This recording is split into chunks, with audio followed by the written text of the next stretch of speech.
अब मतदान संपन्न हो गया है। आपसे पहला मेरा यही सवाल है, क्या लग रहा है छत्तीसगढ़ सेकेंड फेज को लेके? अंबिकापुर में भी कांग्रेस जीतेगी और सेकेंड फेज में भी बहुमत कांग्रेस को स्पष्ट बहुमत मिलेगा। कुछ और विधानसभा की बात करें, सीतापुर विधानसभा क्या लग रहा है? और ये जीतेगी, कांग्रेस जीतेगी। और ये जो आसपास के बलरामपुर जो सीट है, लोकसभा सरगुजा की 8 सीट में कांग्रेस को जीतने के बहुत अच्छे चांस हैं। सनावल तरफ से जो कुछ ऐसे कुछ जानकारी आ रही है, क्योंकि हमेशा वहाँ से बीजेपी लीड करती है, इस बार क्या लग रहा है उधर से? बराबर की रिपोर्ट है। और रामचंद्रपुर से आगे रहने की बात लोग कह रहे हैं। पूरे ब्लॉक से, रामानुजगंज ब्लॉक से भी स्थिति ठीक है बता रहे हैं, बलरामपुर में भी स्थिति ठीक है, जीतने के चांसेस हैं, अच्छे चांस हैं। बाबा, एक बार फिर से सीएम को लेके लोगों में फिर से उत्सुकता इस बार प्रारंभ हो गई है। इसको लेकर आपका क्या है इस बार? क्योंकि इस बार जितनी भी नज़रें हैं टिकी हुई आप ही के ऊपर सारा, क्योंकि जो इस बार उत्सुकता तो कम होनी चाहिए, क्योंकि जीत के जाएंगे तो सिटिंग सीएम है, उनको पहला मौका मिलना है।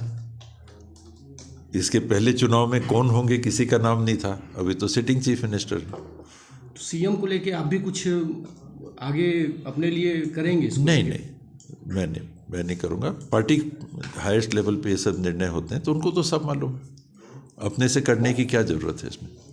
बाबा, ये बात आ रही थी कि ये आपका आखिरी चुनाव है, तो हाँ, लगता है कि सीएम बनने का मौका खो देंगे आप? अभी तो 5 साल है, क्यों खोऊंगा?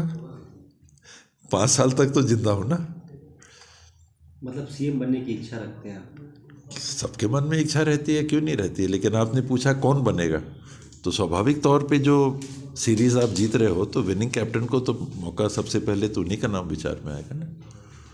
मैं ये कहूँ तो ढोंग हो जाएगा कि मैं चीफ मिनिस्टर नहीं बनना चाहूँगा। मैं ढोंग मुझे जमता नहीं। पब्लिक के सामने आपके माध्यम से हम लोग जाते हैं तो पब्लिक से गलत बोलना मुझे नहीं जमता। पिछले बार के चुनाव को लेकर बात करें बाबा, तो पिछले बार ही चाह रहे थे कि आप सीएम बने, प्रदेश से भी यही इच्छा उत्पन्न हो रही थी। खासकर सरगुजा वासियों को बिल्कुल उम्मीद है कि इस बार बाबा सीएम बनेंगे। उनके मन में है भावना, एक तीव्र भावना है, ये सच्चाई है। और छत्तीसगढ़ के अन्य क्षेत्रों में भी कई लोगों के मन में है कि मौका मिलता है, ये भी बात सही है। पिछले चुनाव में लोगों में चर्चा थी, मेरे मन में कोई ऐसी बात नहीं थी, क्योंकि वो मात्र संभावना की अटकलें थी। लेकिन जब चुनाव के बाद हम लोग को बुलाया गया दिल्ली, तो 4 लोगों को बुलाया गया, उसमें मेरे को भी बुलाया गया, तो वो संभावना यानी एक वास्तविकता में बदली कि वास्तविक तौर पे एक नाम जो विचार में है वो मेरा भी था। चरणदास महंत जी थे, ताम्रध्वज भाई थे, भूपेश भाई थे, 4 मैं था, तो हम लोग 4 को बुलाया गया था। तो वो एक वास्तविकता में बात आ गई कि हाई कमांड ने बुलाया, वरना तो अटकलें हैं, मीडिया में बात हो रही है, अपने साथी बोल रहे हैं, तो ये भावनाएं रहती हैं। भावनाओं से ऊपर हट के हाई कमांड ने जब बुलाया तो वो वास्तविकता बन गई कि हाँ, ये 4 में से कोई मुख्यमंत्री बन सकते हैं, और तब से वो चल पड़ा है नाम। बाबा, अभी भी आप दिल्ली गए हुए थे, इसको लेकर भी काफ़ी सीरियस है पूरी जनता की, आखिर क्यों, क्या कारण क्या था, क्यों गए हुए थे? मैं तो सिर्फ मंदिर जाने के लिए गया था। परिवार के लोग वहाँ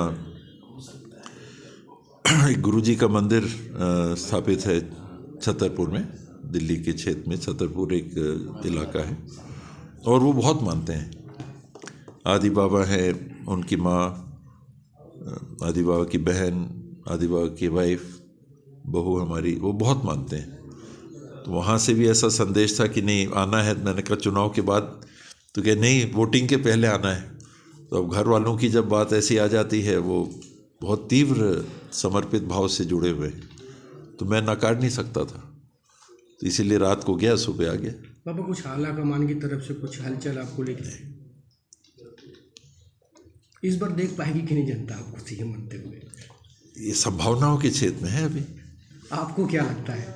संभावनाएं के क्षेत्र में है। जनता की भावनाएं जुड़ी हुई है आपसे, और इस बार भी ये अपेक्षा। भावनाएं जब रहती हैं तो आप निश्चित मानिए कि 100 में 100% ये हाईकमांड तक बात जाती है, फिर उनको निर्णय करना। तो जब आपने किसी को हाईकमांड मान लिया, परिवार का मुखिया मान लिया, फिर उनकी बात के बाहर जाना ये मेरी प्रवृत्ति नहीं है, मेरा स्वभाव नहीं। या तो मैं अलग रहूँ, मैं अपने में हूँ, अपने साथियों के साथ हम लोग जो होगा खुद करेंगे, हम हैं ताकतवर हैं, हम जैसा चाहेंगे हम कर सकते हैं, हम मुख्यमंत्री बन सकते हैं, तो एक अलग भावना होती। लेकिन जब आपने एक समूह, एक संगठन, एक परिवार से अपने आप को जोड़ लिया कि हम कांग्रेस परिवार के साथ हैं, आपने अपने सिंबल पे टीएस बाबा की छाप में चुनाव नहीं लड़ा, ना आपके साथियों ने कहा कि टीएस बाबा की छाप में लड़ो, साथियों ने कहा कि पंजा छाप में लड़ो। तो जब आप पंजा छाप में लड़े तो मतलब आप कांग्रेस परिवार और उसके संगठन के दायरे में अपने आप को आपने रख दिया। फिर सिलेक्शन होगा तो कांग्रेस की सिलेक्शन कमेटी तय करेगी। आपको नहीं चाहिए कांग्रेस की सिलेक्शन कमेटी तो बाहर रह के खेलो आप। अगर इस टीम में खेलना है तो फिर सिलेक्शन कमेटी की बात फाइनल। ये तो इसमें मैं उन लोगों में नहीं हूँ कि जो उसमें फिर नाटक करूँगा। बाबा एक आखिरी सवाल, ये जो चुनाव संपन्न हुए हैं किस नज़रिए से देख रहे हैं इसको, किस तरीके से ये चुनाव हुआ? क्योंकि लगातार ये बातें सामने आती रहती थी कि इन 5 वर्षों में टीएस सिंहदेव ने कोई ऐसा काम नहीं किया है। हालांकि 3,500 करोड़ का काम अंबिकापुर शहर में हुआ है, या तो ये लोगों को दिख नहीं पाया या कांग्रेस की जो पार्टी वो बता नहीं पाई लोगों को। गिनाया तो और जा सकता है, लेकिन बात ये रहती है कि जो लोग कहते हैं कि कांग्रेस ने 60 साल आज़ादी में कुछ नहीं किया, कौवा कान ले गया, तो वो अक्सर पब्लिक वो देखने लगती है, कौवा को देखने लगती है, कान को नहीं देखती। तो कभी कभी हमारे साथ भी होता है कुछ नहीं हुआ, कुछ नहीं हुआ। तो ये माहिर हैं लोग इस प्रचार में, हम लोग भी उसी में लग जाते हैं, कुछ नहीं हुआ। अब इतना बड़ा मेडिकल कॉलेज खड़ा हो गया, अब आप कहो कुछ नहीं हुआ और आप मान भी लो, तो क्या कहा जा सकता। हाँ, पर कहीं कमी है, कुछ सड़कें और बन जाती, नालियों में ढक्कन और